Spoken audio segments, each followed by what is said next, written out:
నమస్తే. నేను సిరి. మనం అంటే ఇంతకుముందు ప్రభుత్వంలో చూసినప్పుడైతే చాలామంది ఏందంటే, వాళ్ళు వైసీపీ నేతలు కావచ్చు, వాళ్ళు బూతులు మాట్లాడడం చూసినాం. పక్కన వాళ్ళని బూతులు తిట్టడం చూసినాం. కానీ ఇప్పుడేమైందంటే, ఇప్పుడు వాళ్ళలో వాళ్ళే బూతులు తిట్టుకునే పరిస్థితి అయితే ఏర్పడింది. అంటే ఏదైతే వైసీపీ ఓటమి కారణం అంటే ఒక్కరు అంటే వన్ ఆఫ్ ద రీజన్ అనుకుంటున్న సజ్జల భార్గవనైతే ఇప్పుడు మస్తు మందయితే బాగా బూతులు తిడుతున్న ఆడియో లీకులయితే జరిగినాయి. అవి వాట్సాప్‌లో అంటే సోషల్ మీడియా ప్లాట్‌ఫామ్‌లలో గూడా మస్తు వైరల్ అయితున్నాయి.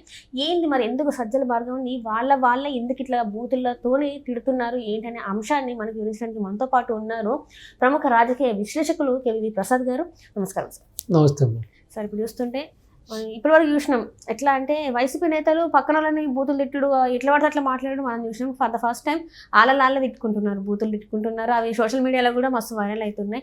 అది ఎందుకు అంటే వైసీపీ ఓడిపోవడానికి సజ్జల భార్గవ్ ఏదైతే సోషల్ మీడియా హెడ్గా వ్యవహరించిండో ఆయన వల్లే ఇది ఈరోజు ఈ స్థితిలో ఉంది వైసీపీ పార్టీ అని కూడా వాళ్ళు మాట్లాడుకోవడం జరిగింది. సో దీన్ని మనం అసలు ఎట్లా చూడాలంటారు? సో ఒకటమ్మా, ఇప్పుడు వాళ్ళు ఈ 5 ఏళ్లలో చేసిన రాజకీయం కానీ, అరాచకం కానీ, అక్రమాలు కానీ, దుర్మార్గం కానీ, వాళ్ళ డిబేట్లు కానీ, లేకపోతే వాళ్ళ యొక్క మీరు చెప్పినట్టుగా సోషల్ మీడియాలో కానీ, డిజిటల్ మీడియాలో కానీ, వాళ్ళు ఈవెన్ ఎక్స్లో కానీ వాళ్ళు పెట్టిన మెసేజ్లు కానీ ఇవన్నీ కూడా చూస్తే చాలా జుగుప్సాకరంగా, అంటే సమాజం సిగ్గుపడేలాగా, ఇంకా తల్లి లేదు, చెల్లి లేదు, బిడ్డ లేదు, ఇంకా వీళ్ళు లేదు, వయోభేదం లేదు, మంచి లేదు, చెడ్డ లేదు, ప్రతిదానికి కూడా ఏంటంటే ఇప్పుడు ఏదైనా ఇప్పుడు పార్టీలు విభిన్నమైన పార్టీలు ఉంటాయి. పార్టీలు ఉన్నప్పుడు వాళ్ళ మధ్యన భావసారూప్యం ఉంటుంది. సో వాళ్ళ మధ్యన వైరుధ్యం ఉంటుంది. అది పార్టీల పరంగా వైరం ఉంటుంది, అలాగే వాళ్ళ విధి విధానాల పరంగా కూడా వైరం ఉంటుంది. సో ఎప్పుడు కూడా ఏంటంటే మనం మాట్లాడవలసింది, చేయవలసింది ఏంటంటే ఆ రూలింగ్ పార్టీ ఏం తప్పులు చేస్తుంది, లేదా అపోజిషన్ ఏం తప్పులు చేస్తుంది, ఆ తప్పులను ఎత్తి చూపాలి. కానీ సో పాలనాపరమైన తప్పుల్ని, అలాగే వాళ్ళు ఇచ్చిన హామీలు నెరవేర్చకపోయినా, లేకపోతే వాళ్ళు సరిగ్గా ఒక మంచి గుడ్ గవర్నెన్స్ అంటే లేకపోయినా, సో శాంతి భద్రతలు సరిగ్గా లేకపోయినా, అలాగే ఇప్పుడు ఇండస్ట్రీస్ తీసుకురాకపోయినా సరే, ఎంప్లాయ్మెంట్ చేయకపోయినా సరే, అలా ఆల్ వాక్స్ ఆఫ్ లైఫ్లో ఎన్నో సమస్యలు ఉంటాయి. కేవలం ఆ సమస్యల గురించి మాట్లాడాలి. ఇదిగో మీరు ఇక్కడ ఫెయిల్ అయ్యారు, దీన్ని టేకప్ చేయండి, దీన్ని సరిదిద్దుకోండి అని ఒక మంచి ఉన్నతమైన సలహాలు ఇవ్వడం. సో లేదు మనం పాలకపక్షంగా ఉండి ఇప్పుడు ప్రతిపక్షం ఉన్నా కూడా ప్రతిపక్షంతో కూడా ఒక కోడెల్లి అంటే ఒక మంచి సహృదాయకమైన ఒక వాతావరణంలో మనం మాట్లాడే తీరు కానీ, వ్యవహార శైలి కానీ ఉందాగా ఉండాలి. అంతా పక్కన పెట్టి యథా రాజా తథా ప్రజ అన్నట్టుగా జగన్మోహన్ రెడ్డి యొక్క వ్యవహార శైలి కోసం, జగన్మోహన్ రెడ్డిని తృప్తిపరచడం కోసం వీళ్ళందరూ కూడా ఈ యొక్క పిల్ల సైకోల్ని తయారు చేసి సోషల్ మీడియాలో వదిలిపెట్టడం మొదలైంది.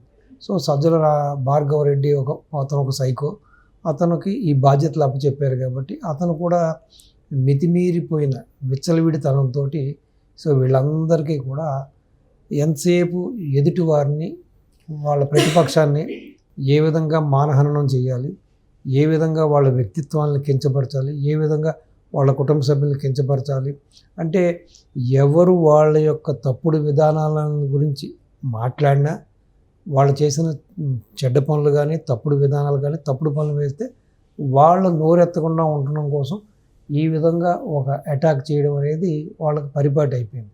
సో అది రాజకీయాల్లో ఎల్లకాలం అది దానికి తావు ఉండదు, అది మంచి ఉండదు, ఎవడో కూడా హర్షించరు. ఏదో ఆ క్షణంలో కొంతమంది సైకోలు ఆనందపడి ఉండొచ్చు, వీళ్ళందరూ మాటలు చాట్లో చూసి కాస్త జగన్మోహన్ రెడ్డి గ్యాంగ్ కొంతమంది ఆనందపడి ఉండొచ్చు. కానీ ఇది ఎల్లకాలం కూడా ఏంటంటే ఒక లాంగ్ స్టాండింగ్ పాలిటిక్స్కి, ఒక దూరదృష్టితో ఆలోచించేదానికి ఇది పనికిరాదు. ఇది కేవలం ఏంటంటే ఆ క్షణానికి ఇన్స్టెంట్గా సో ఆ వ్యక్తిని కాస్త కించపరిచి ఆనందపడటం, ఆ వ్యక్తిని మానసికంగా ఇబ్బంది పెట్టడం తప్పించి, ఇప్పుడు ఆ రోజున ఈ యొక్క సజ్జల భార్గవ రెడ్డి యొక్క అండదండలతో ఎవరైతే రెచ్చిపోయారో, ఈ రోజున సజ్జల భార్గవ రెడ్డి విదేశాలకు వెళ్ళాడు అంటున్నారు. ఆ విదేశాల్లో ఏ దేశంలో ఉన్నాడు, ఏం చేస్తున్నాడు, ఎక్కడ ఉన్నది అన్న సంగతి ఎవరికీ తెలియట్లేదు. కానీ అతన్ని నమ్ముకుని ఈ విధంగా చెలరేగిపోయి, పేటరేగిపోయి తల్లి చెల్లి ఇటు పెద్దరికం తండ్రి వయసు ఉన్నవాడు లేదు, లేకపోతే అన్న వయసు ఉన్నవాడు లేదు. సో ఇష్టానికి వాళ్ళ తహాతుకు మించి అసలు మనం మాట్లాడొచ్చా, మనకు మాట్లాడే అర్హత ఉందా లేదనకుండా ప్రతిపక్ష నాయకుల్ని, ప్రతిపక్ష నాయకుల కుటుంబ సభ్యుల్ని ఈ విధంగా కించపరిచిన ప్రతివాడు కూడా ఈ రోజున రకరకాల కేసులు ఎదుర్కొంటున్నారు. వాళ్ళని ఆదుకునే నాదుడు లేడు, వాళ్ళకి బెయిల్ ఇప్పించే నాదుడు లేడు, వాళ్ళకి ఓదార్పు చేసే నాయకుడు లేడు, వాళ్ళ మంచి చెడ్డలు చూసే నాయకులు లేడు. ఇప్పుడు అంతకుముందు అయితే ప్యాకేజీల కోసం వాళ్ళు ఇచ్చే ఆ పేటీఎం కాసుల కోసం ఇలా చెలరేగిపోయారు. ఈ రోజున ఈ విధంగా చెలరేగిపోయిన వాళ్ళకి చాలామందికి అర్ధాంతరంగా ఇంటికి పంపించేశారు, జీతాలు ఇవ్వలేదు, 3 నెలలు 4 నెలలు బాకీలు పెట్టారు, ఇవ్వలేదు. ప్రస్తుతం ఇప్పుడు వాళ్ళు ఎందుకంటే పెద్దగా వీళ్ళు ఎవరికి కూడా ఆదాయాలు లేని మనుషులు వీళ్ళంతా కూడా కేవలం ఈ పేటీఎం కాసుల మీద ఆధారపడిన కుటుంబాలే చాలా మెండుగా ఉన్నాయి. సో ఈ రోజున వాడు తిన్నావా ఉన్నావా లేకపోతే నీ లాయర్కి డబ్బులు ఇచ్చుకోవడానికైనా ఇదిగో తీసుకెళ్ళి అని అడిగి నాదులు లేకపోయినప్పటికీ ఇప్పుడు మన సామెత చెబుతారు కదా, ఇప్పుడు ఏదైతే మనం ఒక పెంపుడు కుక్కను పెంచుకుని దానికి మాటలు లేరు పూసుకో అంటే అది కూడా ఉసుకో అంటుంది, అంతేగాని అది వెళ్ళి అక్కడ దాని పని చేయదు. అదేవిధంగా మీరు చూసుంటారు పూర్వం కూడా ఒక రాజుగారు ఒక కోతికి కత్తి యుద్ధం అన్నీ నేర్పించి ఆయనకున్న ఒక బ్యాడ్ హ్యాబిట్ ఏంటంటే ఆయన దోమలను కూడా కత్తితోటి చాలా సునాయాసంగా కత్తితోటి చంపేవాడంట.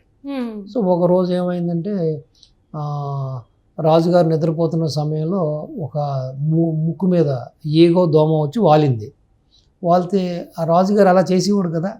సో ఇది కూడా మనం ఆ దోమని కత్తితోటే చంపాలని చెప్పి ఆ బలంగా కత్తితోటి ఆ ముక్కు మీద రాజుగారిని కొడితే ఆ తలకాయ 2 చెక్కలై రాజుగారు చనిపోయాడు. సో ఈ రోజున ఈ సోషల్ మీడియా వాళ్ళ పరిస్థితి కూడా అదే పరిస్థితి. ఇప్పుడు భార్గవరెడ్డి మీద కేసులు కూడా సిబిఐ కేసులు ఉన్నాయని చెప్పేసి మాట్లాడుతున్నారు. ఇంకొకటి ఏంటంటే ఆయన ఇప్పుడు ఇక్కడ ఇండియాలోనే లేడు, అబ్రాడ్కి వెళ్ళిపోయారు. ఏదైనా ఉంటే ఆయన టీం చూసుకునేలాగా ఆ టీంని కూడా వదిలేసి వెళ్ళిపోయారు. ఇప్పుడు సోషల్ మీడియా టీం ఏదైతే ఉందో ఆయన ఏదైతే అతని టీం ఉందో అది లీగల్గా వాళ్ళు ఫేస్ చేస్తున్నారు అన్నట్టుగా కూడా మరి ఇప్పుడు అవసరానికి వాడుకున్నారమ్మా, రెచ్చగొట్టారు. ఆ నిమిషానికి ఆ రోజున ఆ 5 ఏళ్ళు కూడా బాగా వాళ్ళకి డబ్బు అవి దశకం బాగానే ఇచ్చారు, ఫుల్ ఎంకరేజ్మెంట్ చేశారు. ఆ ఎంకరేజ్మెంట్తో వీళ్ళందరూ రెచ్చిపోయారు. ఈ రోజున పూర్తిగా సజ్జల భార్గవరెడ్డి అనేవాడే కనుమరుగైపోయాడు, ఎక్కడున్నాడో తెలియట్లేదు. సో టీంని అలాగా ఏదో నట్టేట్లో వదిలేశారు. వాళ్ళ అవసరం తీరిన తర్వాత వాళ్ళని నిర్దాక్షిణ్యంగా వదిలేయడం జరిగింది. ఇప్పుడు వాళ్ళ సతమతం ఏదైతే భార్గవరెడ్డి ప్రతిపక్ష నాయకుల్ని తిట్టడానికి, కార్యకర్తల్ని లేకపోతే నాయక కుటుంబాలని తిట్టడానికి ఏదైతే భూతు పురాణం నేర్పించాడో అదే భూతు పురాణం ఈ రోజున భార్గవరెడ్డికి వాళ్ళు ఉపయోగిస్తున్నారు. సో భార్గవరెడ్డికి ఫోన్లు చేసి నానా రకాలుగా దుర్భాషలాడుతూ, సో అదే వాళ్ళు నేర్చుకున్నది అదే కదా, వాళ్ళకి నేర్పించింది అదే భాషని, అదే సంస్కృతిని, అదే భూతు పురాణాన్ని ఇప్పుడు ఎవరైతే వాళ్ళని పెంచి పోషించాడో అతని మీద ఉపయోగిస్తున్నారు. సో ఇప్పుడు డెఫినెట్గా అది పెయిన్ఫుల్గా ఉంటుంది. ఎందుకంటే ఇంట్లో ఉన్న తల్లిదండ్రులను తిడుతూ, భార్యను తిడుతూ, ఇటు అక్క చెల్లెలను తిట్టినప్పుడు నిజంగా పెయిన్ఫుల్గా ఉంటుంది. ఒకప్పుడు మనం ఆనందపడ్డ భార్గవరెడ్డికి ఇప్పుడు చాలా పెయిన్ఫుల్గా ఉంటుంది. వాళ్ళు అదే కఠినమైన భాషతోటి, అదే నీచ నికృష్టమైన పదజాలంతో ఇప్పుడు అతన్ని నిందిస్తున్నారు, అతన్ని తిడుతున్నారు. ఇప్పుడు డెఫినెట్గా అది బాధాకరమైన విషయమే. అందుకనే ఎప్పుడు కూడా ఏంటంటే అమ్మా, రాజకీయాలు అనేవి శాశ్వతం కాదు, రాజ్యాలు శాశ్వతం కాదు, అధికారాలు శాశ్వతం కాదు, మనుషులు శాశ్వతం కాదు. ఏది ఉన్న అధికారం ఉన్నా లేకపోయినా కూడా ఎవరు కూడా మనల్ని వేలెత్తి చూపించకుండా, ఎవరు కూడా మనల్ని తిట్టకుండా, ఎవరు కూడా మన మీద దాడి చేయకుండా, ఫిజికల్ అసాల్ట్ చేయకుండా ఒక ఉందాకరమైన వాతావరణంలో ఉందా పాలిటిక్స్ ఎప్పుడు కూడా మనం చేసుకుంటూ పోతే ఇటువంటి పరిణామాలు ఉండవు, ఇటువంటి దేశం వదిలిపెట్టిపోవాల్సింది పరిస్థితి రాదు. ఈ విధంగా సొంత పార్టీ యొక్క సోషల్ మీడియా కార్యకర్తలు లేకపోతే డిజిటల్ మీడియాకి సంబంధించిన నీ టీం వాళ్ళ చేతే నువ్వు ఈ విధంగా నానా దుర్భాషలు ఆడించుకోవాల్సిన పరిస్థితి రాదు. సో ఇవన్నీ కూడా ఏంటంటే గుణపాఠాలుగా తీసుకుని ఎప్పటికైనా కూడా ఇటువంటి నీచ నికృష్టమైన సంస్కృతికి, ఇటువంటి నీచ రాజకీయాలకి వైసీపీ పెద్దలు కానీ ఈ విధంగా భార్గవరెడ్డి కానీ ఈ యొక్క టీం వీళ్ళందరూ కూడా దీన్ని గుణపాఠంగా తీసుకుని ఇప్పటికైనా వాళ్ళ యొక్క బుద్ధిని మార్చుకుని వాళ్ళ వ్యవహార శైలిని మార్చుకుంటే ఇంకా ఫ్యూచర్లో అయినా సరే కొంచెం ఉందాతనంగా ఉంటుంది. సో లేదంటే ఈ విధంగా సొంత పార్టీ వాళ్ళే రేపొద్దున ఇంటి మీద వచ్చి కొడతారు, తిడతారు. ఎందుకంటే వాళ్ళు ఆల్రెడీ బాధితులు, వాళ్ళు రకరకాలుగా ఇతను ఆడిందల్లా ఇతను పాడిందల్లా పాట ఆడిందల్లా ఆట అన్నట్టుగా ఆడిచ్చిన మూలంగా ఈ రోజున ఇతను బాగానే ఉన్నాడు, ఇతను ఎక్కడికో పోయాడు, కానీ ఈ రోజున బాధపడుతుంది అతని ఎంటైర్ టీం బాధపడుతుంది, Right. కేసులతో సతమతం అవుతున్నారు, సో ఆర్థిక బాధలతో సతమతం అవుతున్నారు. కాబట్టి వాళ్ళు ఇతను తిడతాం మొదలుపెట్టారు, పట్టించుకోకపోతే అంతే కదా.